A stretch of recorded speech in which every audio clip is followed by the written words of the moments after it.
وما أرسلناك إلا رحمة للعالمين পৃথিবীর মানুষদেরকে আল্লাহ পাক রব্বুল আলামিন ডাক দিয়ে বলছে, দুনিয়ার মানুষ, আমি আমার তরফ থেকে বিশ্ববাসীর জন্য শান্তির মহাদূত হিসাবে, শান্তির প্রতীক হিসাবে প্রেরণ করেছি একজন মাত্র মানুষকে। তিনি হলেন মুহাম্মদুর রাসূলুল্লাহ সাল্লাল্লাহু আলাইহি ওয়াসাল্লাম। তার আগমনটাই ছিল শান্তি, তার জীবনটাই ছিল শান্তি, তার চলে যাওয়াটাই ছিল শান্তি, দুনিয়াটাই তার নাম উচ্চারণ করাটাই হচ্ছে শান্তি। আল্লাহ পাক রব্বুল আলামিন পৃথিবীতে অতক্ষণ পর্যন্ত শান্তির পরিপূর্ণ কোনো ঠিকানা, কোনো ঘর, কোনো মহা প্রকম্প আল্লাহ পাক রব্বুল আলামিন জমিনে প্রেরণ করেন নাই, জমিনে রাখেন নাই, যতদিন পর্যন্ত এই ধরায় একজন মাত্র মানুষের আগমন ঘটে নাই। তিনি হলেন মুহাম্মদুর রাসূলুল্লাহ সাল্লাল্লাহু আলাইহি ওয়াসাল্লাম। দুনিয়ার কোনো বিদ্যালয়ে মাদ্রাসায় লেখাপড়া না করেই তিনি তার জবান দিয়ে বিশ্ববাসীর সামনে উচ্চারণ করেছিলেন, বুইসতু মুআল্লিমান, আল্লাহ পাক রব্বুল আলামিন আমাকে শিক্ষক হিসাবে প্রেরণ করেছেন। অথচ তিনি দুনিয়ার কোনো প্রতিষ্ঠানে লেখাপড়াই করেন নাই। মানুষের চরিত্র, মানুষের আখলাক, মানুষের স্বভাব, মানুষের হায়াত চেঞ্জ করার জন্য তার জবানের সবচাইতে মূল্যবান বাণী ছিল বুইসতু লিউতাম্মিমা মাকারিমাল আখলাক। আল্লাহ পাক রব্বুল আলামিন আমাকে সমস্ত বিশ্ব মানবতার জন্য চরিত্রবান হিসাবে, চরিত্র পরিবর্তনকারী আমাকে প্রেরণ করেছে। সুবহানাল্লাহ। সকলের চরিত্র সুন্দর করার জন্যই আল্লাহ পাক রব্বুল আলামিন আমাকে প্রেরণ করেছেন। তার যতগুলি উপাধি ছিল কোরআনুল কারীমের আয়াতে আয়াতে আল্লাহ পাক রব্বুল আলামিন সেই উপাধিগুলো বর্ণনা করেছেন। ওমা আরসালনাকা ইল্লা কাফাতাল লিন-নাসি বাশীরাও ওয়া নাযীরা ওয়ালাকিন্না আকসারান নাসি লা ইয়ালামুন। আল্লাহ পাক রব্বুল আলামিন বলেন, হে নবী, আমি আপনাকে বাশীরাও ওয়া নাযীরা, শুভ সংবাদ প্রদানকারী এবং ভীতি প্রদর্শনকারী হিসাবে তামাম বিশ্বের মানবতার জন্য আমি আল্লাহ পাক রব্বুল আলামিন আপনাকেই প্রেরণ করেছি। ওয়ালাকিন্না আকসারান নাসি লা ইয়ালামুন, অধিকাংশ মানুষের কপাল খারাপ, তাদের নসিব খারাপ, তারা এটা বুঝতেও পারে না, তারা অনুধাবনও করে না। আরে যদি আমার রাসূল জমিনে না আসতেন, আল্লাহ পাক তাকে না দিতেন, চরিত্র কাকে বলে, আদর্শ কাকে বলে এটা বুঝতে পারতাম আমরা?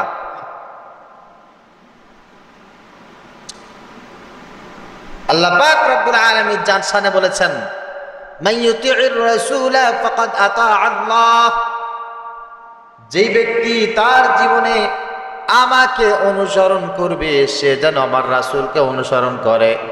আর আমার রাসূলকে যে ব্যক্তি অনুসরণ করলো, আনুগত্য করলো, সে যেন আমি আল্লাহ তাআলাকেই আনুগত্য করলো।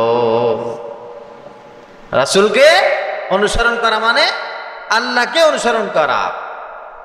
শুধু অনুসরণ করা এতটুকু হলে ঠিক ছিল, একরকম ব্যাপার ছিল না। قل إن كنتم تحبون الله فاتبعوني يحببكم الله ويغفر لكم ذنوبكم والله غفور رحيم। আল্লাহ পাক রব্বুল আলামিন বলেন, নবী আপনি বলে দেন, যদি কোনো পৃথিবীর মানুষ আমাকে মুহাব্বত করতে চায়, আমাকে ভালোবাসতে চায়, তার জন্য আমি আল্লাহ পাক রব্বুল আলামিনের সিদ্ধান্ত হলো সে যেন আপনাকে মুহাব্বত করে, আপনাকে ভালোবাসে। যদি কেউ আপনাকে ভালোবাসে সে যেন আমাকেই ভালোবাসলো। সুবহানাল্লাহ। ওয়া ইয়াগফির লাকুম যুনুবাকুম, আল্লাহ পাক রব্বুল আলামিন তার রাসূলকে যদি কেউ মুহাব্বত করে, আল্লাহ পাক ঘোষণা দেন তার হায়াতের সব গুনাহগুলো আমি আল্লাহ ক্ষমা করে দিলাম। সুবহানাল্লাহ বলবেন। আহারে, নবীজি সাল্লাল্লাহু আলাইহি ওয়াসাল্লাম চলে গেছেন, কিন্তু ভালোবাসার নমুনা রেখে গেছেন। সেই মাস, যেই মাসে আমার রাসূল সাল্লাল্লাহু আলাইহি ওয়াসাল্লাম চলে গেছেন, সিরাত, নবীজির হেড টু ফুট কর্মপদ্ধতি, তার হাঁটা চলা ফেরা, কথাবার্তা, আদেশ নিষেধ, অনুকরণ অনুসরণ প্রত্যেকটা উম্মতের জন্য আবশ্যকীয়। আজকে সেই উম্মত নবীজি সাল্লাল্লাহু আলাইহি ওয়াসাল্লামের সিরাত সম্পর্কে দূরে সরে গেছে। তবে হ্যাঁ, একটা জিনিস ধরেও ফেলেছে, তা হচ্ছে মিলাদ। মিলাদ যে অপ্রয়োজনীয় বিষয়টা তা নয়, মিলাদ প্রয়োজনীয়। মিলাদ মানে হচ্ছে জীবন বৃত্তান্ত, জন্ম বৃত্তান্ত। তিনি কিভাবে পৃথিবীতে আসলেন, আসার সময় পৃথিবীটা কি ছিল, তার মা কে ছিল, বাবা কে ছিল, দাদা কে ছিল, কত সালে জন্মগ্রহণ করেছেন, সকালে না দুপুরে না রাতে, ইত্যাদি ইত্যাদি। এই বিষয়গুলি হচ্ছে জন্ম বৃত্তান্ত, মিলাদ। আর নবীজি সাল্লাল্লাহু আলাইহি ওয়াসাল্লামের গোটা জীবনটাই হচ্ছে সিরাত। সুবহানাল্লাহ।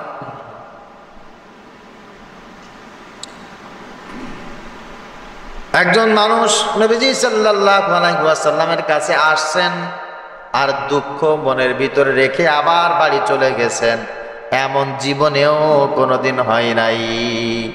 তার কাছে আসলে চোখে পানি নিয়ে আসতো আর হাসতে হাসতে তিনি বাড়ি চলে যেতেন। আকাশ সমান যন্ত্রণা, দুশ্চিন্তা, টেনশন নিয়ে আমার রাসূলের কাছে আগমন করতেন আর মনটা ফ্রেশ হয়ে যেত, একেবারে মাথা নাই হয়ে যেত। টেনশন মুক্ত জীবন নিয়ে ওখান থেকে তিনি বের হয়ে যেতেন। যে মনের ভিতরে জল্পনা আর কল্পনা যা করতো না কেন, আমার রাসূল সাল্লাল্লাহু আলাইহি ওয়াসাল্লামের কাছে সামনে এসে যখন নবীজির জবান থেকে দুটি কথা শুনতো, মনে হতো আল্লাহ পাক রব্বুল আলামিন এই কথাগুলো তার জন্যই বলছেন। নবীজি বলতেন, ইয়াসসিরু ওয়ালা তুআসসিরু, বাশশিরু ওয়ালা তুনাফফিরু। আমার উম্মতরা, সব মানুষের জন্য ইসলামকে সহজ করে দাও, ইসলামকে সহজ করে দাও, ইসলামকে কঠিন করো না। ইসলামকে আল্লাহ পাক রব্বুল আলামিন কঠিন বানান নাই, সুতরাং তোমরাও কঠিন বানায় দিও না, তোমরা ইসলামকে সহজ করে দাও। বাশশিরু ওয়ালা তুনাফফিরু, মানুষকে বেশি বেশি শুভ সংবাদ দাও, পজিটিভ বিষয়গুলো মানুষের সামনে বলতে থাকো। ওয়ালা তুনাফফিরু, নেগেটিভ বিষয়, কঠিন কোনো বিষয়, অপমানকর বিষয়, ভীতিকর বিষয় মানুষের কাছে কম বলো, বলোই না। জান্নাতের শুভ সংবাদ বেশি দাও, জাহান্নামের ভয় একটু কম দাও। নবীজি যদি জীবনে জাহান্নামের ভয়ের বর্ণনা মানুষের সামনে 5 বার দিয়েছেন, তো 50 বার দিয়েছেন নবীজি সাল্লাল্লাহু আলাইহি ওয়াসাল্লাম মানুষকে জান্নাতের শুভ সংবাদ, সুবহান বর্তমান। সুবহানাল্লাহ। রাসূলের আদর্শটাই ছিল হচ্ছে আমার। প্রিয় ভাইরা, আমার কথাটা আমি কেন বলছি, আমাদের জীবনের প্রত্যেকটা কাজ যদি সফল হতে হয়, আমাদের ছাত্র জীবন, আমাদের কর্মজীবন, আমাদের সাংসারিক জীবন, আমাদের রাজনৈতিক জীবন, আমাদের প্রত্যেকটা জীবন যদি সফল হতে হয়, আমাদের জীবনের ভিতরে দুটি জিনিস থাকতে হবে। কয়টা জিনিস? একটা হচ্ছে আমরুল্লাহ, আল্লাহ পাক রব্বুল আলামিনের ওয়ার্ডার থাকতে হবে। আপনি যে এখন নামাজ আদায় করতে আসছেন, ওয়ার্ডারটা কার? কথা বলেন। আপনি কোরআনুল কারীম শিক্ষা গ্রহণ করবেন, ওয়ার্ডারটা কার? হালাল খাবেন, ওয়ার্ডারটা কার? ব্যবসা করবেন, বাণিজ্য করবেন, চাকরি বাকরি করবেন, অর্ডার থাকতে হবে আল্লাহর। আপনি জোহরের নামাজ, জুমার নামাজ কয় রাকাত আদায় করবেন, এটাও অর্ডার থাকতে হবে একজনের, তার নাম কি? আল্লাহ। 2 নম্বরে, প্রত্যেকটা কাজের জন্য যেমন অর্ডার দরকার, দ্বিতীয় নাম্বারটা হলো একটা পদ্ধতি অনুসারে কাজটা কমপ্লিট করতে হবে। সেই পদ্ধতি হচ্ছে সুন্নাতে মুহাম্মদুর রাসূলুল্লাহ সাল্লাল্লাহু আলাইহি ওয়াসাল্লাম। অর্ডার আল্লাহ পাক রব্বুল আলামিনের আছে, কিন্তু পদ্ধতি নবীজি সাল্লাল্লাহু আলাইহি সাল্লামের নাই। হবে কেন? আল্লাহ পাক রব্বুল আলামিন এটাই আমাদের সাথে সম্পৃক্ত করেছেন, সাজিয়েছেন আমাদেরকে আল্লাহ তাআলা, যে আমি আদেশ করেছি এটা তোমাদের জন্য ফরজ, কিন্তু আমার আদেশটা মানতে হবে। আমার রাসূল সাল্লাল্লাহু আলাইহি ওয়াসাল্লাম যেভাবে বলেছেন ঠিক সেইভাবে, হুবহু সেইভাবে। জুমার নামাজ আমরা 2 রাকাত আল্লাহ পাক আদেশ করেছেন পড়তে। এখন মুহাব্বত করে ভালোবেসে যদি আমরা 4 রাকাত আদায় করি, হবে? কথা বলে না, হবে না। মাগরিবের নামাজ 3 রাকাত মুহাব্বত করে ভালোবেসে আমরা 4 রাকাত আদায় করে দিলাম, হবে? আমার রাসূলের অনুসরণ হবে না। আমার নবীজি এটা দেখেন নাই? আল্লাহ পাক রব্বুল আলামিন আদেশ করেছে সালাত আদায় করো, কয় রাকাত কখন আদায় করবেন এটা বলেছেন মুহাম্মদুর রাসূলুল্লাহ সাল্লাল্লাহু আলাইহি ওয়াসাল্লাম। তিনি আদায় করে করে আমাদেরকে দেখিয়ে গেছেন, দেখো এই জায়গায় এই কয় রাকাত আদায় করতে হবে। অনেক মানুষ আছে কোরআনুল কারীম তেলাওয়াত করে, শেখে। কেন? আল্লাহ পাক রব্বুল আলামিন কোরআনুল কারীম শেখার জন্য আদেশ করেছেন, ইকরা বিসমি রাব্বিকাল্লাযী খালাক, পড়ো তোমার প্রভুর নামে যিনি তোমাকে সৃষ্টি করেছেন। পড়ো তোমার প্রভুর নামে যিনি তোমাকে সৃষ্টি করেছেন। আল্লাহ পাক আদেশ করেছেন, সেজন্য কোরআন পড়ে। কিন্তু ওই পদ্ধতিতে পড়ে না যে পদ্ধতি অবলম্বন করতে বলেছেন মুহাম্মদুর রাসূলুল্লাহ সাল্লাল্লাহু আলাইহি ওয়াসাল্লাম। এই জন্য কিয়ামতের ময়দানে আহারে কুরআনুল কারীম বহু তেলাওয়াতকারী নষ্ট হয়ে যাবে। নবীজি বলেছেন রুব্বা কারিইল লিল কুরআন ওয়াল কুরআন ইয়ালআনুহু। কিয়ামতের ময়দানে অনেক কোরআন পাঠক এমন আছে জাহান্নামে চলে যাবে। এই কোরআন তেলাওয়াত করবে বটে, কিন্তু তারপরেও সেই ব্যক্তি জাহান্নামে চলে যাবে। বলে কারণটা কি? কোরআন তেলাওয়াত করার পদ্ধতি ছিল না মুহাম্মদুর রাসূলুল্লাহ সাল্লাল্লাহু আলাইহি ওয়াসাল্লামের। উনি যেভাবে কোরআনুল কারীম তেলাওয়াত করার পদ্ধতি বর্ণনা করেছেন, এমন ভাবে পদ্ধতি ছিল। বিয়ে করেন, বিয়ে করেন, সবাই বিয়ে করেছে, সন্তান জন্ম দিয়েছে, সংসার করেছে, মাশাআল্লাহ। কেন? বলে আল্লাহ পাক রব্বুল আলামিন কোরআনুল কারীমে বিবাহ সম্পর্কে বলেছেন, ওয়ানকিহুল আয়ামা মিনকুমুস সালিহিন মিন ইবাদিকুম ওয়া ইমাইকুম ফানকিহু মা তাবা লাকুম মিনান নিসাই মাসনা ওয়া সুলাসা ওয়া রুবা' فإن خفتم ألا تعدلوا فواحدة أو ما ملكت أيمانكم। আল্লাহ পাক রব্বুল আলামিন বিবাহ সম্পর্কে কোরআনুল কারীমের অসংখ্য জায়গায় বলেছেন বান্দারে বিবাহ করো। বান্দা বিবাহ করেছে, কিন্তু বিবাহ করাটা তার জন্য কোনোদিন কোনো অবস্থায় গুনাহ মুক্ত জীবন যাপনের ওসিলা হয় নাই। বিবাহ তার জন্য সম্মানের হয় নাই, বিবাহ তার জন্য শান্তির হয় নাই, বিবাহ তার জন্য মুক্তির হয় নাই। বলে কারণটা কি? কারণটা হচ্ছে যেভাবে বিবাহ করতে বলেছেন মুহাম্মদুর রাসূলুল্লাহ সাল্লাল্লাহু আলাইহি ওয়াসাল্লাম সেইভাবে করে নাই। সংসার করা আল্লাহর হুকুম, কিন্তু সংসার করতে হবে নবীজি সাল্লাল্লাহু আলাইহি ওয়াসাল্লাম যেভাবে সংসার করেছেন, যেভাবে সংসার করেছেন নবীজি সাল্লাল্লাহু আলাইহি ওয়াসাল্লাম ওভাবে করতে হবে, নিজের ইচ্ছা মতো না। ইচ্ছা মতো নাকি? হুজুর বউ আছে তারপরে শান্তি নাই, চরিত্র এখনো পর্যন্ত ভালো হয় নাই। স্বামী আছে তারপরেও স্ত্রীর চরিত্র ভালো হয় নাই, স্ত্রী আছে তারপরেও স্বামীর চরিত্র ভালো হয় নাই। সংসার আছে তারপরেও অভাব অনটন নাই, অভাব অনটন দূর হয় না, অশান্তি দূর হয় না। বলে কারণটা কি? ওই সংসারের ভিতরে আমার রাসূল সাল্লাল্লাহু আলাইহি ওয়াসাল্লামের পদ্ধতি নাই। বিবাহের ভিতরে আমার রাসূল সাল্লাল্লাহু আলাইহি ওয়াসাল্লামের পদ্ধতি অনুসরণ করা হয় নাই। পৃথিবীর যে কোনো মানুষ যে কোনো কাজ করুক না কেন, তার ভিতরে ওই মানুষটা নিয়াত করবে, চিন্তা করবে আমার এই কাজটা আল্লাহ পাক রব্বুল আলামিন আমাকে করতে বলেছেন কি বলেন নাই, আর আমার এই কাজটা রাসূল সাল্লাল্লাহু আলাইহি ওয়াসাল্লাম কিভাবে করেছে, এটা যদি সেই ব্যক্তি চিন্তা ফিকির করে কাজ করে তার প্রত্যেকটা কাজ হবে সফল, আর তার না হলে তার প্রত্যেকটি কাজ হয়ে যাবে দুঃখের কারণ, প্রত্যেকটি কাজ দুঃখের কারণ হয়ে যাবে।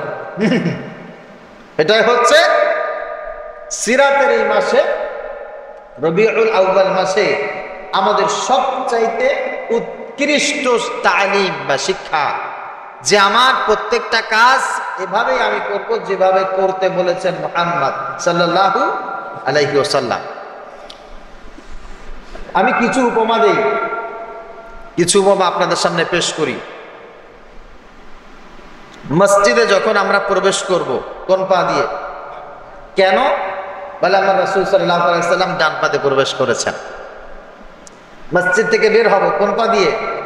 বাম পা দিয়ে। কেন? আমার রাসূল সাল্লাল্লাহু আলাইহি ওয়াসাল্লাম এটাই করেছেন। টয়লেটে প্রবেশ করব কোন পা দিয়ে? বাম পা দিয়ে। বের হব কোন পা দিয়ে? ডান পা দিয়ে। সুবহানাল্লাহ। কেন? বলে আমার রাসূল সাল্লাল্লাহু আলাইহি ওয়াসাল্লাম এটা করেছেন, এটাই করেছেন আমার রাসূল। ছোট হোক বড় হোক কাউকে দেখা হলে সালাম দিব, কেন? আমার রাসূল সাল্লাল্লাহু আলাইহি ওয়াসাল্লাম এটা করেছেন। আবার কাউকে যখন বিদায় দেব ফি আমানিল্লাহ বলে বিদায় দেব, কাউকে যখন ধন্যবাদ দেব জাযাকাল্লাহ বলবো, থ্যাংক ইউ না, জাযাকাল্লাহ। আবার কাউকে যখন উৎসাহিত করব মাশাআল্লাহ। আজীব কোন বিষয় দেখলে বলবো সুবহানাল্লাহ।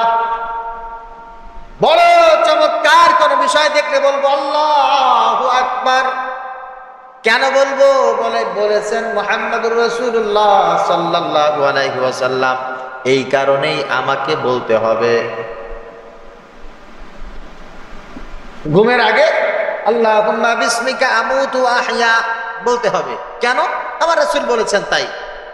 ঘুম থেকে যখন উঠবো আলহামদুলিল্লাহিল্লাযী আহয়ানা বা'দা মা আমাতানা ওয়া ইলাইহিন নুশুর, এই দোয়াটা পড়বো, কেন পড়বো? আমার রাসূল সাল্লাল্লাহু আলাইহি ওয়াসাল্লাম পড়েছেন। আজান যখন হবে আজানের জবাব দিব, ইকামত যখন হবে ইকামতের জবাব দেব, বলে কেন? বলে আমার এই জবাবটা নবীজি সাল্লাল্লাহু আলাইহি ওয়াসাল্লাম দিতে বলেছেন, নবীজি করেছেন তাই করব। আর কোনো কারণ আছে নাকি? কোনো কারণ নেই, কোনো কারণ নেই। বলে হুজুর এগুলো তো সুন্নাত, এইগুলোর প্রতি আপনার এত কথা, এগুলো না করলে নয়। কিয়ামতের আগে নবীজি সাল্লাল্লাহু আলাইহি ওয়াসাল্লাম দুটি কথা বলেছেন, দুটি কথা। আমাদের মাদ্রাসা ছোট ছোট তালেবুল ইলমদেরকে আসাতিদা ইকরাম যারা আছেন তারা তালিম দেয়। তালিম সকালে কিছু মাসনুন দোয়া আছে, বাদ ফজর, মাগরিব বাদ আবার কিছু মাসনুন দোয়া আছে, বাদ মাগরিব, এগুলো শিখায়, এগুলো বেশি বেশি পড়ায়। সুবহানাল্লাহ, আলহামদুলিল্লাহ, আল্লাহু আকবার, উঠার দোয়া, নিচে নামার দোয়া, সমতল ভূমিতে যাওয়ার দোয়া, সালাম কালাম, যে মাসনুন দোয়াগুলি আছে এগুলো সবসময় শিখায়। আর এইগুলোর প্রতি আমাদের একটু আগ্রহ বেশি। আলহামদুলিল্লাহ, বাচ্চা কাচ্চারা এগুলো পড়েও বেশি। আমার এইটা কিছু সব লোকের ভালো লাগে না, এত কিছু বাদ দিয়ে আপনি দোয়া কালামের ভিতরে পড়ে থাকেন কেন? দোয়া কালাম কি সব? এ বিষয়ে আপনাদেরকে দুটো হাদিস বলি। নবীজি সাল্লাল্লাহু আলাইহি ওয়াসাল্লাম এক নম্বরে বলেছেন, শোনো, কালকে রাত পর্যন্ত আমি রাসূল সাল্লাল্লাহু আলাইহি ওয়াসাল্লাম তোমাদের সামনে থাকবো না, কিন্তু আমার সুন্নাত থাকবে। মান আহাব্বা সুন্নতি ফাকাদ আহাব্বানি ওয়া মান আহাব্বানি কানা মাই ফিল জান্নাহ। কিয়ামতের আগে আমাকে যারা দেখে নাই তারা আমার সুন্নাতকে পাবে, আমার সুন্নাতকে তারা মুহাব্বত করবে। যে ব্যক্তি আমার একটা সুন্নাতকে মুহাব্বত করবে সে যেন আমার সুন্নাতকে মুহাব্বত করে নাই, সে যেন আমি রাসূলকেই মুহাব্বত করেছে। মান আহাব্বা সুন্নতি ফাকাদ আহাব্বানি, যে আমার সুন্নাতকে মুহাব্বত করলো সে আমার সুন্নাতকে মুহাব্বত করলো না, সে আমাকে মুহাব্বত করলো। সুবহানাল্লাহ। আরে উম্মাহ, মুহাব্বতটা তো আসলে ভিন্ন জিনিস। এই জামানায় যারা নবীজি সাল্লাল্লাহু আলাইহি ওয়াসাল্লামের সুন্নাতের প্রতি মুহাব্বত নাই, বিশ্বাস করেন, রাসূল বেঁচে থাকলেও ওই মানুষটার মুহাব্বত রাসূলের পরে থাকতো না। এই জামানায় যাদের দিলের ভিতরে সুন্নাতের জন্য মুহাব্বত নাই, তাদের দিলে রাসূলের মুহাব্বত নাই। আর রাসূলের সময় যদি এরা আসতো, এরা সুন্নাতকে মুহাব্বত করতো না, আমার রাসূলকে মুহাব্বত করতো না। টুপির প্রতি একটা মুহাব্বত, এই মুহাব্বত টুপির প্রতি নাই, মুহাব্বত রাসূলের প্রতি। সুন্নতি জামার প্রতি মুহাব্বত, দাড়ির প্রতি মুহাব্বত, আরে ছোট খাটো দস্তরখানার মুহাব্বত, আমার রাসূলের সুন্নাত। বাথরুমে যেতে হবে, টিস্যু ব্যবহার করতে হবে, এটা মুহাব্বত। যুবকদের কাছে আছে এগুলা? অধিকাংশ মানুষের কাছে নাই। এগুলোকে হুজুরের কথা, হুজুরের মুহাব্বত, হুজুরের অনুসরণ না, এটা অনুসরণ মুহাম্মদুর রাসূলুল্লাহ সাল্লাল্লাহু আলাইহি ওয়াসাল্লাম। এজন্য মুমিনের জীবনে সবচাইতে বড় দায়িত্ব, কাজ হচ্ছে সুন্নাত মাফিক জিন্দেগি যাপন করা। যার ভিতরে সুন্নাত নাই, তার ভিতরে রাসূলের ভালোবাসা নাই। প্রথম কথা, মান আহাব্বা সুন্নতি ফাকাদ আহাব্বানি ওয়া মান আহাব্বানি কানা মাই ফিল জান্নাহ। নবীজি বলেন, যে ব্যক্তি আমার সুন্নাতকে মুহাব্বত করলো সে যেন আমাকে মুহাব্বত করলো, আর যে ব্যক্তি আমাকে মুহাব্বত করলো, নবীজি দুটি আঙ্গুল এভাবে উঁচু করে দিয়ে বললেন, কিয়ামতের ময়দানে আমি আর আমার সেই উম্মত জান্নাতের ভিতরে এমন পাশাপাশি অবস্থান করব। এমন পাশাপাশি, একেবারে এমন পাশাপাশি যার ভিতরে সুন্নাত আছে, সুন্নাত আছে, সুন্নাতে নূরে মুজাসসাম। নবীজি সাল্লাল্লাহু আলাইহি ওয়াসাল্লামের নূরানি দেহের ভিতরে যেই সুন্নাত ছিল, নবীজি সাল্লাল্লাহু আলাইহি ওয়াসাল্লামের নূরানি উম্মতের ভিতরে সেই সুন্নাতগুলো যদি থাকে, ওই ব্যক্তি আর আমার রাসূল জান্নাতে এমন ভাবে বসবাস করবে। আর যার ভিতরে সুন্নাত নাই, মনে রাখবেন, আল্লাহর বান্দা হওয়ার জন্য আপনাকে ফরজ আদায় করতে হবে। কেন?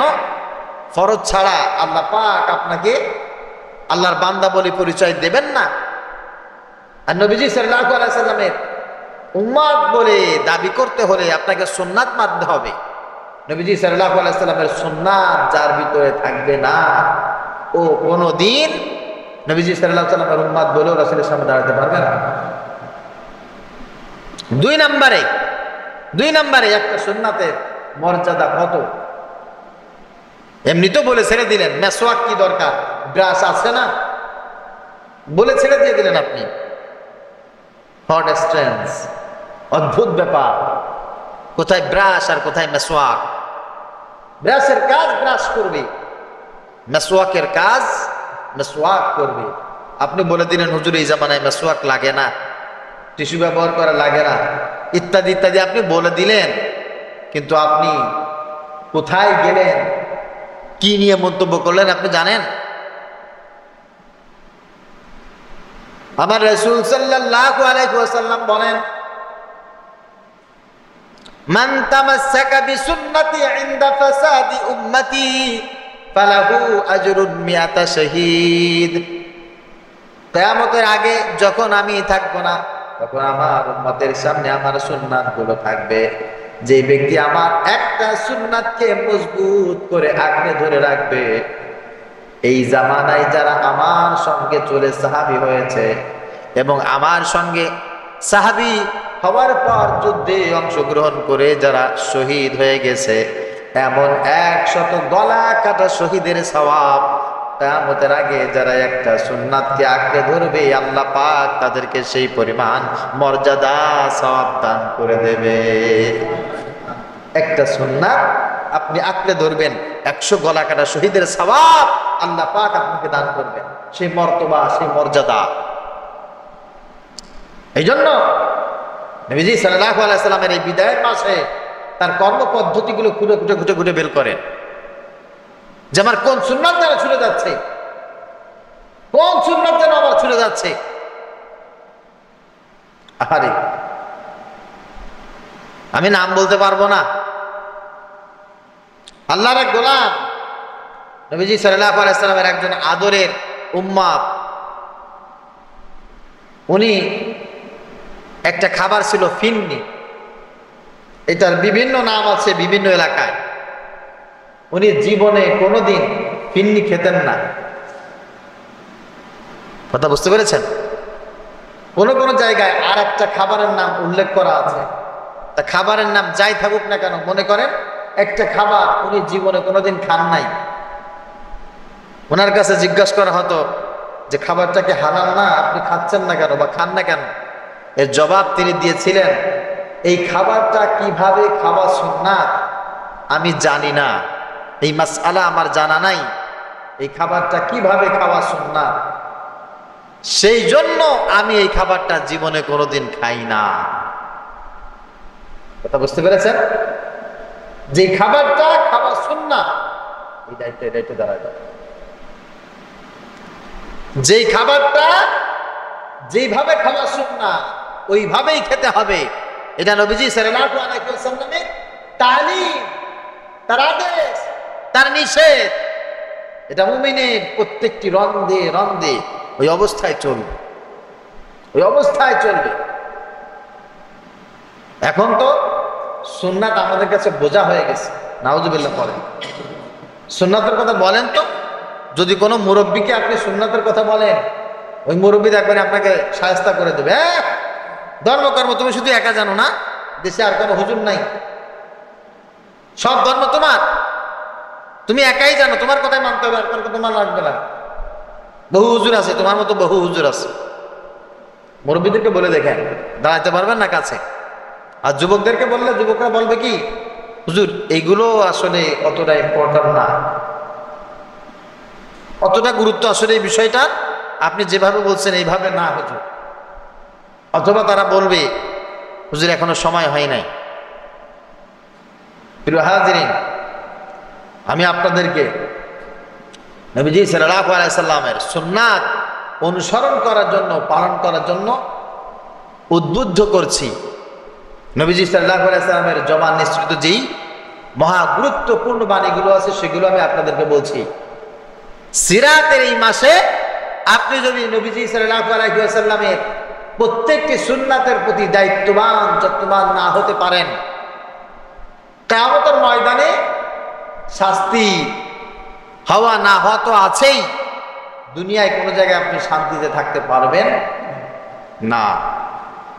যার ভিতরে সুন্নাত নাই তার ভিতরে আছে অভিনয়, আর যার ভিতরে সুন্নাত আছে তার ভিতরে আল্লাহ পাক রব্বুল আলামিন রেখেছে শান্তি। আলহামদুলিল্লাহ বলেন। আলহামদুলিল্লাহ।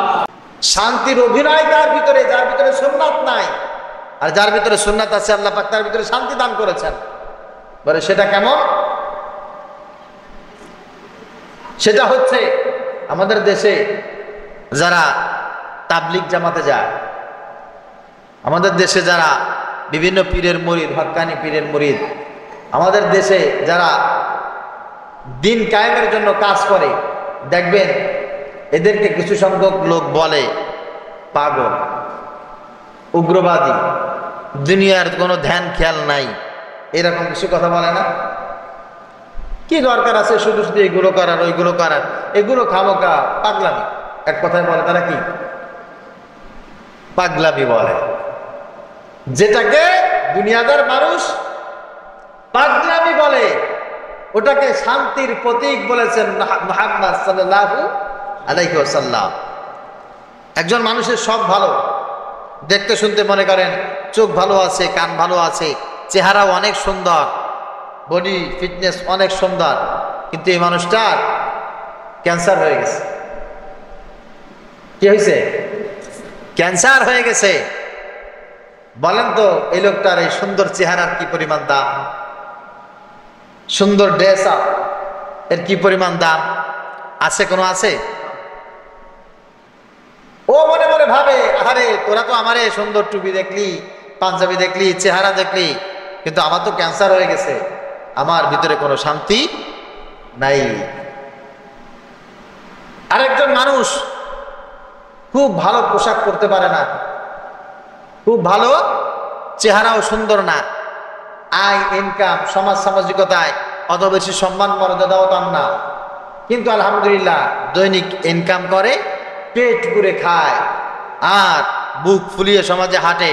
ঘুমের টাইম হলে ঘুমায় যায়, আবার কাজের টাইম হলে কাজে চলে যায়। কেউ তার কাছে টাকাও পাবে না, আর তার কাছে সেও কারোর কাছে হাত পাতা লাগে না। এই মানুষটার শান্তির কোনো অভাব আছে? কথা বলেন না। যে ব্যক্তি সুন্নাত মানে সব কাজে, অথচ সেই ব্যক্তি গরিব হতে পারে, কালো হতে পারে, ছোট হতে পারে, নিগ্রহ হতে পারে। ওই ব্যক্তি যদি দুনিয়ার সবকিছু নাও পেয়ে যায়, তাহলে ওই ব্যক্তির উদাহরণ হচ্ছে ওই ব্যক্তির মতো যে সুস্থ, তার মনের ভিতরে শান্তির কোনো ঘাটতি নাই। আর যে ব্যক্তির ভিতরে সুন্নাত নাই, ও যেই হোক না কেন, ওর ভিতরে অশান্তির কোনো শেষ নাই। অশান্তি ওর রন্ধে রন্ধে। বিশ্বাস করেন, এরা সব অভিনেতা, অভিনয় করে চলে।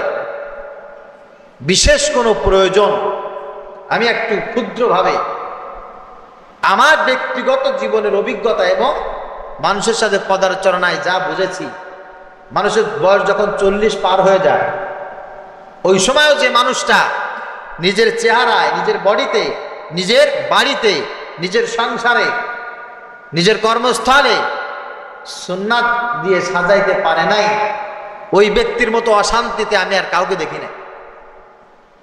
ও শান্তি পাওয়ার জন্য বিড়ি খায়, ও শান্তি পাওয়ার জন্য গাঁজা খায়, ও শান্তি পাওয়ার জন্য পরকিয়া করে, ও শান্তি পাওয়ার জন্য এখানে ওখানে ছুটে যায়, বিভিন্ন জায়গায় ট্যুরে যায়, আড্ডায় যায়, শান্তি পাওয়ার জন্য। কেন? 40 পার হয়ে গেছে, এখনো পর্যন্ত নবীজি সাল্লাল্লাহু আলাইহি ওয়াসাল্লামের সুন্নাত দিয়ে নিজেকে সাজাইতে পারে নাই। বিশ্বাস করেন, এর মধ্যে অশান্তিতে কেউ নাই। কারণ ওই সময়টা এমন একটা সময়, যে সময় নবীজি সাল্লাল্লাহু আলাইহি ওয়াসাল্লামের সুন্নাত তাকে বারবার ডাকে। আর ওই সময়টা এমন একটা সময়, যে সময় শান্তি দুনিয়ার কোন নিয়ামতে আসে না, শান্তি আসে আসমানি নিয়ামতে, নূরে মুজাসসাম সুন্নাতে নবী সাল্লাল্লাহু আলাইহি ওয়াসাল্লামের মারফত। কথা বুঝতে পেরেছেন? অনেক শ্বশুর আছে, ইয়াং শ্বশুর, দিনের পথে চলে না। ইয়াং শ্বশুর কিছু আছে না, স্টাইলিশ শ্বশুর, এদের অশান্তির কোনো শেষ নাই, কোনো শেষ নাই। বয়স 40, 45, 50 হয়ে গেছে, এখনো পর্যন্ত দিনের পথে আসে নাই। আবার কিছু সংখ্যক মানুষ আছে, দেখবেন ভুল তো আসলে সকলেই করে, কিন্তু একটা সময় এসে অনুতপ্ত হয়ে নবীজির সুন্নাতের পরে চলে আসছে। দেখবেন আলহামদুলিল্লাহ ওই লোকটা শান্তির কোনো অভাব নাই। ছোট ছোট বাচ্চারাও তাকে সম্মান করে, সালাম দেয়, মুসাহাবা করে, দাদু বলে, চাচা বলে, এটা কিছু বলে আর কি। আর ওই যে বুড়ো খাটাস, ও বয়স হচ্ছে কিন্তু এখনো পর্যন্ত সুন্নাতের পরে আসতেছে না, দেখবেন দুনিয়ার মানুষ পর্যন্ত তাকে লাঞ্ছনা দেয়। যেভাবেই বলুক না কেন, বন্ধু বান্ধবরা বা অন্যান্য মানুষের জবান দিয়ে বলে আসে, কিরে আর কবে ভালো হবি রে, বলে না? অশান্তির কারণ। এই জন্য নবীজি সাল্লাল্লাহু আলাইহি ওয়াসাল্লাম বলেছেন, আল গিনা গিনান নাফস, যদি শান্তি পেতে চাও, তোমাদেরকে বলছি, আত্মার শান্তি সবচাইতে প্রকৃত শান্তি। যার মনের ভিতরে শান্তি নাই, দুনিয়াটা তার জন্য অশান্তির জায়গা, জাহান্নাম হয়ে যাবে। মনের ভিতরে শান্তি নাই, রাজার রাজ্যে দাও দাও করে আগুন জ্বলে, মনের ভিতরে যদি শান্তি না থাকে, গালে মধু দিলে তিতা লাগে। যে কোনো ভালো জিনিস তার কাছে খারাপ হয়ে যায় যদি মনের ভিতরে শান্তি না থাকে। আর মনের শান্তি পাওয়ার জন্য একজন মানুষের জন্য নবীজি সাল্লাল্লাহু আলাইহি ওয়াসাল্লামের আদর্শ, তার সুন্নাতের বিকল্প আর কিছু হতে পারে না। এই জন্য নবীজি সাল্লাল্লাহু আলাইহি ওয়াসাল্লামের শান্তি বা নবীজি সাল্লাল্লাহু আলাইহি ওয়াসাল্লামের সুন্নাত একজন মানুষের ভিতরে যেই পরিমাণ থাকবে, মনে করবেন সে সেই পরিমাণ শান্তিতে আছে। সুবহানাল্লাহ, ঠিক সেই পরিমাণ শান্তিতে আছে। আপনার ভিতরে কতটুকু আছে আপনি খুব ভালো জানেন, আমার ভিতরে কতটুকু আছে নবীজি সাল্লাল্লাহু আলাইহি ওয়াসাল্লামের সুন্নাত আমি খুব ভালো জানি। ঠিক সেই পরিমাণ শান্তিতে আমি আছি, আপনিও ঠিক সেই অবস্থায় আছেন। প্রিয় হাজিরিন, আমরা স্বপ্ন দেখি আমার পরিবার একটা সুন্দর পরিবার হবে। স্বপ্ন দেখি না বলেন? আমার ছেলে আমার কথা শুনবে, আমার মেয়ে আমার কথা শুনবে, আমার স্ত্রী আমার কথা শুনবে, মানুষজনে আমাদেরকে সম্মান করবে, শ্রদ্ধা করবে, পারিবারিক দিয়ে শান্তিতে থাকবো। এটা আমরা সকলেই চাই। আমার ছেলে বেকার থাকবে না, অভদ্র হবে না, আমার মেয়ে বিপর্যয় থাকবে না, বয়স হলে সঙ্গে সঙ্গে সুপাত্রস্ত হয়ে যাবে, এই স্বপ্ন যেন আমরা দেখি। অথচ এই মুসলমান কত বড় বোকা, তার পরিবারের ভিতরে সুন্নাত আনে না, তার পরিবারের ভিতরে সুন্নাত দিয়ে সাজায় না। যার কারণে দেখবেন ছেলেও কথা শোনে না, মেয়েও কথা শোনে না, মেয়ে বড় হয়ে যায়, বিবাহ দিতে পারে না, সব পাত্রস্থ হয় না, ছেলেকে বিয়ে দেবে, সুপাত্রীও পায় না। আমরা আমাদের জায়গা থেকে দেখেছি এই সমাজের ভিতরে গরিব মানুষ হোক দিনমজুর, হোক ঠেলাওয়ালা, হোক সাধারণ ছোটখাটো কোনো চাকরিজীবী, ছোটখাটো কোনো ব্যবসায়ী, তার মেয়েকে মাদ্রাসায় পড়িয়েছে। মেয়ে আলহামদুলিল্লাহ সুন্নাত মাফিক চলাফেরা করে, হাত মোজা পরে, পা মোজা পরে, বোরকা পরে, পর্দা করে, সালাম কালাম দেয়, সুন্দরভাবে সুন্নাত মাফিক চলাফেরা করে। এই মেয়েটার বয়স 18 হতে পারে না, 18 পার হয় না, সঙ্গে সঙ্গে বিয়ে হয়ে যায়। ঠিক কিনা বলেন? একটা ছেলে খুব ভদ্র, সুন্নাত মাফিক জীবন যাপন করে, দাড়ি রেখেছে মাশাআল্লাহ, নামাজ পড়ে, সালাম কালাম দেয়, এক কথায় যে ছেলেটা সুন্নাত মাফিক চলাফেরা করে, এই ছেলেটার বয়স 20 হতে পারে না, ডানে বামে সামনে পিছন দিয়ে সব জায়গায় শুধু বলে ছেলের সাথে একটু সম্বন্ধ করার জন্য। সুন্নাতের বরকত এগুলি, কি বলেন? সুন্নাতের বরকত। আপনার স্ত্রী যদি সুন্নাত মাফিক চলাফেরা করে, আপনি যদি আপনার পরিবারের ভিতরে সুন্নাত দিয়ে সাজান, আপনার প্রতিবেশী যারা আছে, মহিলারা আসবে, আপনার ছোট ছোট বাচ্চারা আসবে তার কাছে একটু সময় দেওয়ার জন্য, গল্প করার জন্য, কিছু শেখার জন্য। আর আপনার পরিবারের ভিতরে সুন্নাত নাই, টিভি সিনেমা টাচফোন দিয়ে সেই পরিমাণ নাচ গান বাজনা সবসময় চলতে থাকবে, আপনি প্রতিবেশী আপনার থেকে একেবারে সব প্রতিবেশীগুলো দূরে সরে চলে যাবে। একটাই কারণ, তার ভিতরে কি নাই বলেন? সুন্নাত নাই। সুন্নাত নাই। পরিবার যদি সুন্নাত দিয়ে আপনি সাজাইতেন, আপনার পরিবারটা অন্যান্য মানুষের কাছে অনুসরণীয় পরিবার হয়ে যেত। ব্যক্তি হিসাবে কিছু সংখ্যক মানুষকে মানুষ সালামও দিতে ভয় পায়, অপছন্দ করে, সালামও দিতে চায় না, কারণ ওই মানুষটার ভিতরে সুন্নাত নাই। মানুষ তাকে ঘৃণা করে, অপছন্দ করে। আর পক্ষান্তরে একজন গরিব মানুষ, সাধারণ মানুষ, খুব বেশি শিক্ষিত না, মূর্খ, এই মানুষটা যদি সুন্নাত দিয়ে নিজেকে সাজায়, সালাম কালাম দেয়, নমনীয় হয়ে চলে, মানুষ তাকে মহাব্বত করে কি করে না? ভালোবাসে কি ভালো বলেন? এই জন্য মান কানা ইউরিদুল ইজ্জাতা ফালিল্লাহিল ইজ্জাতু জামিআ ইলাইহি ইয়াসআদুল কালিমুত তাইয়্যিব ওয়াল আমালুস সালিহু ইয়ারফাউ। এক কথায়, যে ব্যক্তি চায় আমি দুনিয়া এবং আখিরাতে সম্মানিত হই, তাহলে সর্বপ্রথম তার মাথায় রাখতে হবে টাকা পয়সা, আধুনিকতা, সহায় সম্পত্তি এগুলো সম্মানের কারণ নয়। সম্মানের কারণ হচ্ছে একমাত্র আল্লাহ এবং তার রাসূল। যে ব্যক্তি আল্লাহকে আর তার রাসূলকে অনুসরণ করে চলতে পারবে, সেই ব্যক্তি সব মানুষের কাছে সম্মানিত হবে, তাতে কোনো সন্দেহ নাই।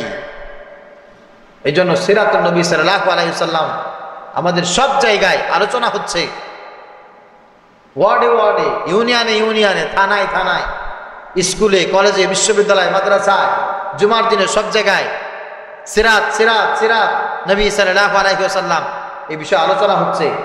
উদ্দেশ্য একটাই, উম্মতেরা সবাই একজনের আদর্শের উপরে প্রতিষ্ঠিত হয়ে যাক, তিনি হলেন মুহাম্মদুর রাসূলুল্লাহ সাল্লাল্লাহু আলাইহি ওয়াসাল্লাম। আর সাহাবা আজমাইনদের চিন্তা, টেনশন, সে ফিকির এরকম ছিল। একজন সাহাবী এসে নবীজি সাল্লাল্লাহু আলাইহি ওয়াসাল্লামের কাছে জিজ্ঞাসা করলেন, ইয়া রাসূলুল্লাহ, ইয়া হাবিবাল্লাহ, আমি যখন টয়লেটে যাব, যাওয়ার পরে আমার কাপড় কি পরিমাণ উঠাইয়া তারপরে আমি টয়লেটে বসবো? সাহাবীরা কয়েকজন একটু লজ্জা পেলেন, একটু মুস্কি হাসলেনও বটে। নবীজি বলছেন, কেউ লজ্জাও পেও না, মুস্কি হেসো না, কারণ আমি বুঝতে পেরেছি আমার এই উম্মত, আমার এই সাহাবী আমার জীবনকে কিভাবে ধারণ করেছে, কিভাবে লালন করেছে। আমার এই সাহাবীর জীবনে একটা কাজ এমন হয় না যেই কাজে সে আমাকে অনুসরণ করে না। আজকে এই কাজটা অনুসরণ করতে গিয়ে তিনি টেনশন করেছেন যে আরে আমি টয়লেটে যাব, কি পরিমাণ কাপড় আমি তুলবো, আমার রাসূল কি পরিমাণ বা কোন পর্যন্ত কাপড় তুলে আমার রাসূল তারপরে বসে, এটা আমার রাসূলের কাছে শুনতে হবে। নবীজি সাল্লাল্লাহু আলাইহি ওয়াসাল্লাম বললেন, শোনো, এমন ভাবে কাপড় তুলবে জরুরত হিসাবে, তবে সেই কাপড়টা যেন তোমার সতর আলগা না হয়। টয়লেটে যেও আপনি বসবেন, আপনার কাপড়ে সতর আলগা হতে পারবে না। নবীজি সাল্লাল্লাহু আলাইহি সাল্লাম সেই তালিমও দিয়েছেন। তাহলে উম্মতেরা কোনোদিন কোনো অবস্থায় এমন কোনো কাজ করবে যেই কাজ আমার রাসূল সাল্লাল্লাহু আলাইহি সাল্লাম ওইভাবে করেন নাই, বা রাসূল সাল্লাল্লাহু আলাইহি সাল্লামের উল্টা হয়ে যায় এমন কোনো কাজ করবে উম্মত? অসম্ভব, অসম্ভব। রান্নাঘর থেকে সংসদ ভবন পর্যন্ত প্রত্যেকটি কাজ আপনি কিভাবে করবেন আপনাকে দেখিয়ে দিয়েছেন মুহাম্মদুর রাসূলুল্লাহ সাল্লাল্লাহু আলাইহি ওয়াসাল্লাম। ওভাবেই আপনি করবেন, আপনারা রাসূলের উম্মত। অনেক মানুষ, আমি আসলে কি বলবো, বলতে গেলে শুধু ওদিকে যেতে হয়। প্রচন্ড গরম, গরম না বলেন? যেদিন বৃষ্টি হয় না এখন প্রচন্ড গরম, ইতিপূর্বেও গরম ছিল। এই ৩-৪ মাস আগে যখন ধান পান কাটা হয়ে যাবে ভাব, আহারে গরম। বাংলাদেশে ইতিহাস ব্রেক করেছে, রেকর্ড পরিমাণ গরম বাংলাদেশে। এই সময়ে যখন কোনো মিছিল মিটিং আমরা দেখেছি, তখন নির্দিষ্ট কিছু লোকের কিছু পোশাক আছে, কালো কোট আছে না, কুর্তা। এই ফকিরহাটে জনসভায় বিভিন্ন জায়গায় দেখেছি এই গরমের ভিতরে শার্টের উপরে পাঞ্জাবির উপরে সেই কালো কোট পরে, একেবারে এই পর্যন্ত হাতা, কালো কোট পরে 40 ডিগ্রি 45 ডিগ্রি তাপমাত্রার ভিতরে নেতারা সব লাইন দিয়ে দাঁড়ায় গেছে। কেন? এটা নেতার কোট, নেতাকে অনুসরণ করার জন্য, নেতার মহাব্বতের জন্য কোট পরে দাঁড়ায় গেছে। এই মানুষটাকে যখন আপনি একটা পাঞ্জাবি পরে থাকতে বলবেন, একটা টুপি মাথায় দিতে বলবেন, অনেক কষ্ট হবে। ওরে আল্লাহ, এত বড় জুব্বা গায়ে দিয়ে কেমনে? আমাদেরকে বলে, হুজুর এত বড় জুব্বা গায়ে দিয়ে আপনারা চলেন কেমনে? টুপি সবসময় মাথায় কেমনে রাখেন আপনারা? গরম লাগে না? গরম লাগতো যদি মোহাব্বত না থাকতো, ঠিক কিনা বলেন? মোহাব্বতে ঠান্ডা লাগে, মোহাব্বতের কারণে সবকিছু সহজ হয়ে যায়, সবকিছু সহজ হয়ে যায়। ভালোবাসা থাকলে আল্লাহ পাক রব্বুল আলামিন সব সুন্নাতগুলো সহজ করে দেন। প্রিয় হাজিরিন, যেই নবীকে আমরা এত বেশি অনুসরণ করি, যেই নবীকে আমরা ভালোবাসি, যেই নবীর ভালোবাসা আমাদের ঈমানের কারণ, যেই নবীর প্রত্যেকটি কদমে কদমে আমাদের অনুসরণীয় অনুকরণীয় আদর্শ রয়েছে, এই নবী সাল্লাল্লাহু আলাইহি ওয়াসাল্লামকে তিরস্কার করে, কটূক্তি করে এমন মানুষ জমিনে আছে না নাই? আরে এখনো পর্যন্ত আমাদেরকে কষ্ট দেয়। নবীজি সাল্লাল্লাহু আলাইহি ওয়াসাল্লাম যখন জীবিত ছিলেন তখনও তাকে কটূক্তি করা হয়েছে, গালি দেওয়া হয়েছে, অপমান করা হয়েছে। আর নবীজি সাল্লাল্লাহু আলাইহি ওয়াসাল্লামকে যারা অপমান করবে, যারা গালি দেবে, তাদের শাস্তি একটাই, মান সাব্বা নাবিয়ান ফাকতুলু।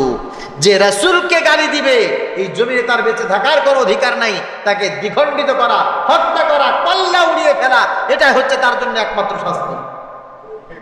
যুগে যুগে মুসলমানরা যখন খুব স্বাভাবিকভাবে চলাফেরা করে, এদের ভিতর দিয়ে যেই নাস্তিকগুলি আছে, ইসলাম বিদ্বেষী যারা আছে, এরা বিভিন্ন সময় নবীজি সাল্লাল্লাহু আলাইহি সাল্লামকে নিয়ে কটূক্তি করে সমস্ত বিশ্বকে আবার উত্তপ্ত করেছে। বর্তমানে ভারতের সেই সন্ত্রাসী আপনারা শুনেছেন, আমার রাসূল সাল্লাল্লাহু আলাইহি সাল্লামকে নিয়ে কটূক্তি করেছে, দেখেছেন না আপনারা? গোটা 100 বছরের ভিতরে মুম্বাইয়ে এত বড় প্রতিবাদী মিছিল কোনোদিন হয় নাই, এত বড় প্রতিবাদী সমাবেশ কোনোদিন হয় নাই 100 বছরের ভিতরে। রিসেন্টলি মুম্বাইয়ে যত বড় প্রতিবাদী মিছিল এবং সমাবেশ হয়েছে, কারণ একটাই, আমরা সব সহ্য করতে পারি, আমরা আমার রাসূলের অপমান সহ্য করতে পারি না, ঠিক কি না? ড্যানিয়েল ম্যাক্রন ফ্রান্সে যখন আমার রাসূল সাল্লাল্লাহু আলাইহি সাল্লামকে নিয়ে কটূক্তি করার সিদ্ধান্ত নিল, কটূক্তি করেই ফেললো, বিশ্বব্যাপী এত বেশি আন্দোলন হয়েছে, এই জেনারেশন 100 বছরের ভিতরে এত বড় আন্দোলন দেখে নাই। কারণ একটাই, রাসূলকে গালি দিলে আমাদের কলিজার ভিতরে আগুন ধরে যায়, আগুন ধরে যায়। আর অনেক মানুষ দেখবেন কিছু হয় না, আবার এটাও বলে নবীকে গালি দিছে কোন দেশে না কোন দেশে, এই দেশে বসে লাফালাফি করতেছে। এরকম কিছু বেয়াদব আছে না নাই? অসভ্য, অসভ্য। আমার রাসূলকে গালি দেবে, আমি জবান থেকে কথা বলবো না, হতেই পারে না। ভারতে যে বেয়াদব আমার রাসূলকে নিয়ে কটূক্তি করেছে, ভারতের প্রত্যেকটি জায়গা আন্দোলন, মিছিল, মিটিং, সংগ্রাম, প্রতিবাদ তারা করেছে। বাংলাদেশে আলহামদুলিল্লাহ অনেক জায়গায় করছে, আজও হবে। আমাদের বাগেরহাট জেলায় আজকে বিকাল 4টায় জাতীয় উলামা মাসায়েখ আইম্মা পরিষদের উদ্যোগে আয়োজিত নবীজি সাল্লাল্লাহু আলাইহি সাল্লামকে কটূক্তির প্রতিবাদে বিক্ষোভ মিছিল এবং সমাবেশ অনুষ্ঠিত হবে। যারা সময় পাবেন যাবেন, যেখানে যে অবস্থায় আপনি সময় দিবেন আমার রাসূলকে কটূক্তির বিরুদ্ধে আপনি কথা বলবেন না? বলবেন না? এটা ঈমানের বহিঃপ্রকাশ, ঈমানের বহিঃপ্রকাশ। হযরত বেলাল রাদিয়াল্লাহু তাআলা আনহু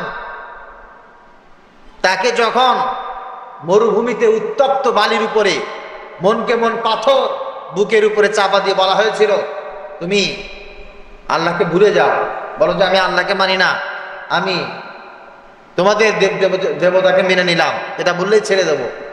হযরত বেলাল বলছিল অসম্ভব। হযরত বেলালকে বলা হয়েছিল এক কাজ করো, কিছু করা লাগবে না, তুমি তোমার রাসূলকে গালি দাও, তুমি তোমার রাসূলকে একটা গালি দাও, তোমাকে ছেড়ে দেব। হযরত বেলাল বলেছিল আমার জীবন থাকতে কোনোদিন এটা সম্ভব নয়।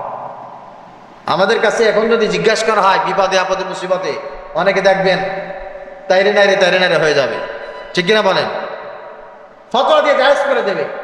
এই যে এক চোরা, ইন্টারন্যাশনাল মানে চোরা আনিসুল হক, বিশাল বড় দরবেশ, এই দাড়ি, ও সুবহানাল্লাহ, বিশাল বড় দাড়ি।